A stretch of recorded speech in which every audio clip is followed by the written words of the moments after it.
원은 그 이제 그 한글 번역에 아스다롯 신상이라고 하는 이시타르라고 하는 여신의 그 하늘 황후 바알 신의 이제 아내 신이에요. 그 신상을 세워놓고 그 앞에 가서 경배하는 그런 사상으로 이제 흘러나오게 된 겁니다. 이런 그 기본 흐름을 잘 아셔야 되겠어요. 그래서 출애굽기 32장에 나오는 금송아지 우상 사건이 그때 당시는 간단한 걸로 기록이 되어져 나왔지만 나중에 이것이 점점 더 영적인 신앙생활의 변질로 발전하게 됐다라는 거. 그 다음에 이제 신약 교회가 타락하는데 그 영이 이어지고 있다.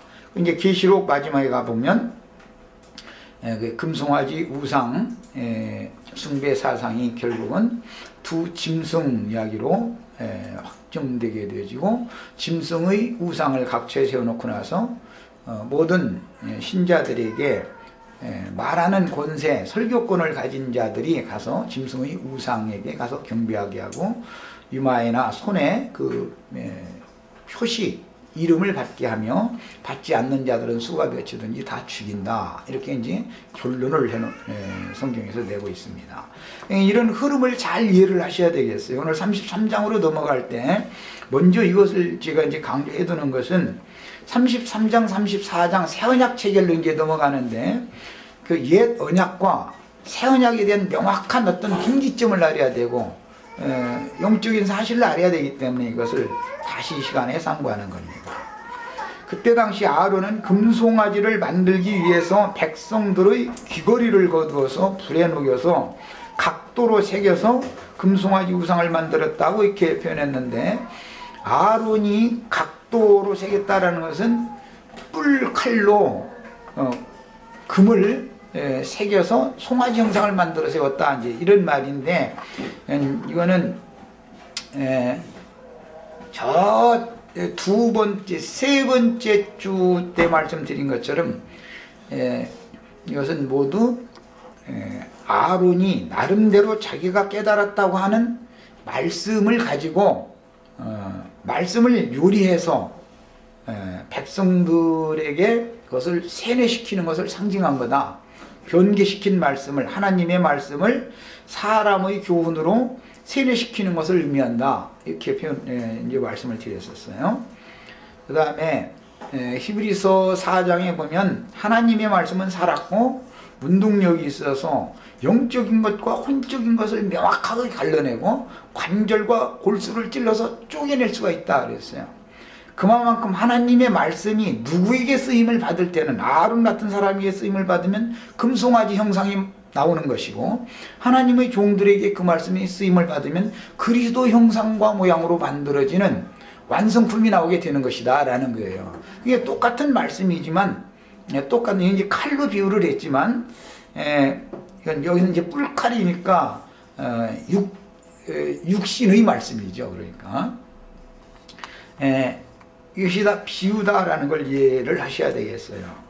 그래서 그 각도로 새긴 금송아지 우상을 만들어 세우고 나서 금송아지 우상 앞에서 먹고 마시며 뛰놀겠는데, 모세는 반대로 땅의 짐승 우상인 금송아지 우상을 멸하려고 동일하게 불을 사용합니다. 아론도 불에 던졌다고 그랬죠. 금 귀걸이를 받아내가지고 불에 던졌다고 그랬어요. 했더니 금송아지가 나왔나이다 이렇게 말했죠.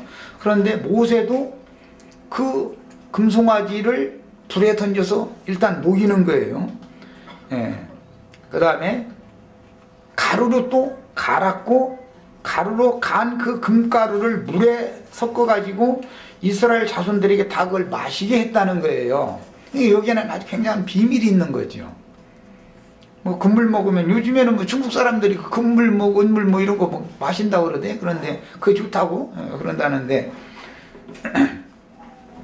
글쎄 뭐 사람 속에는 뭐 철분도 있고 여러 가지 금속 성분이 있기는 있지만 뭐 금까지 먹어가지고 사람이 좋아지는지는 잘 모르겠어요.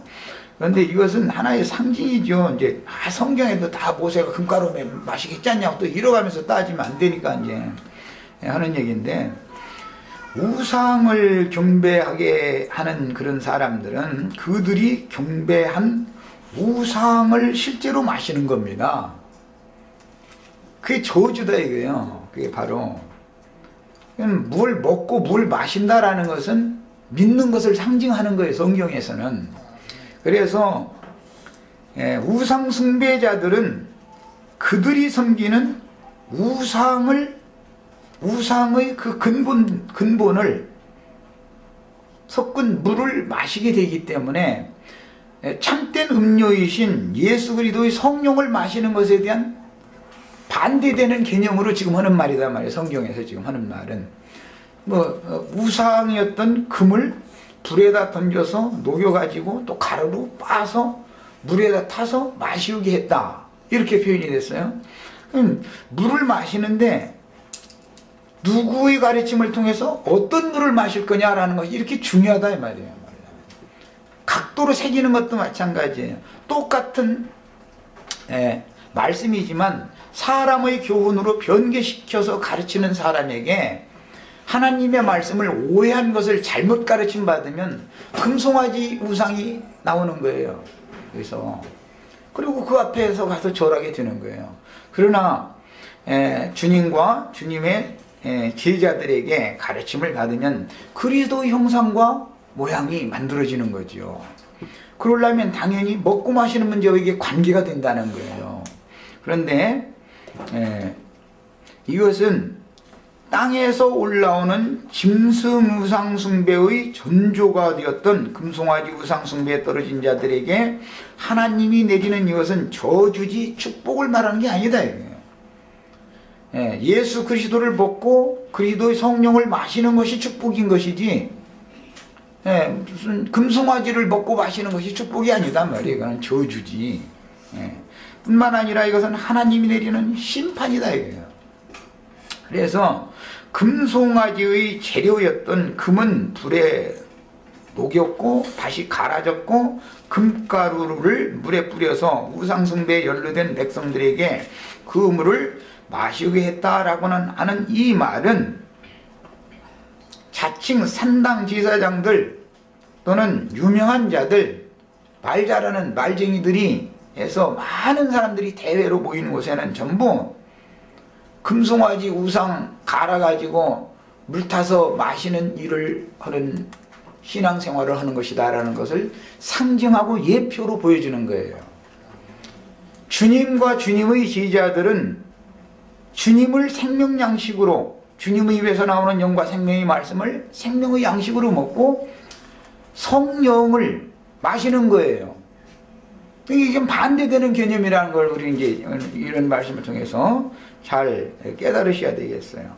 자, 그리고 우상을 만들었던 그 재료를 갈아서 물에 타서 마시우게 하는 것은 결국 그 물을 마시는 사람들의 뱃속에 우상의 그 근원이 들어간다 이 말로써, 이 말은 금송아지의 그 짐승의 정신과 짐승의 사상이 사람들의 뱃속에 들어간다라는 말은 결국 인간들이 우상 숭배라고 하는 것은 탐욕으로 말미암아서 그들의 신이 배지 참 하나님이 아니다라는 것을 말하는 데 목적이 있는 거예요.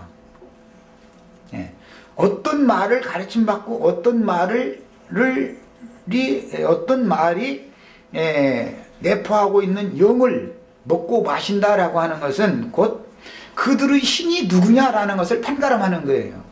어떤 사람, 이런 사람들의 신은 너희는 신이 배지 참신이 아니다. 너는 배 채우는 것이 너희가 지금 금송아지 우상 만들어서 우리를 인도하는 신으로 삼자고 이렇게 요구를 했던 것은 전부 너희가 지금 너희 욕심 배 채워주는 신으로 지금 하나님을 오해하고 있었던 거 아니냐, 이걸 깨닫게 해주는 문제다 그 말이에요. 그래서 이런 것을 탐심우상이라고 그래요. 탐심이 우상숭배죠.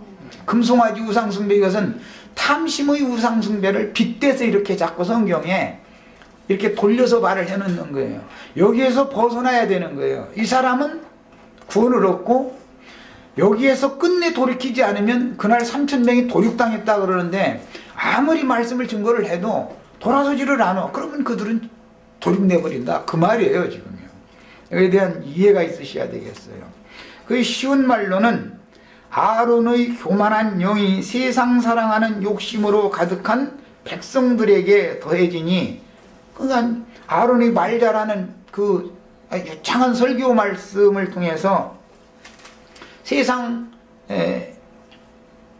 욕심이 가득한 어리석은 인간들, 여자들의 뱃속에 이게 들어가니까 당연히 우상숭배자가 된다는 거예요. 그래서 이 결국은 땅에서 올라오는 짐승의 인을 맞대 인간 교훈을 숙지하고 교리로 아는 피상적인 어떤 성경 지식으로 세뇌당하여 말은 그럴듯하지만 이 금송아지 우상 숭배를 하도록 유도하는 자들은 말을 잘하는 아주 은사가 있죠. 특히 그래서 저주의 물을 잔뜩 마신 그들의 뱃속에는 우상숭배 사상이 가득하여 그들의 신은 사실은 배이며 하나님의 저주가 그들의 뱃속에 가득하다라는 뜻인데, 끝내 돌이키지 않는 3천은 그날 다 도륙당했다 그 말이에요. 옷에 와서 이제 너희 그럴지라도 돌이켜라 그랬을 때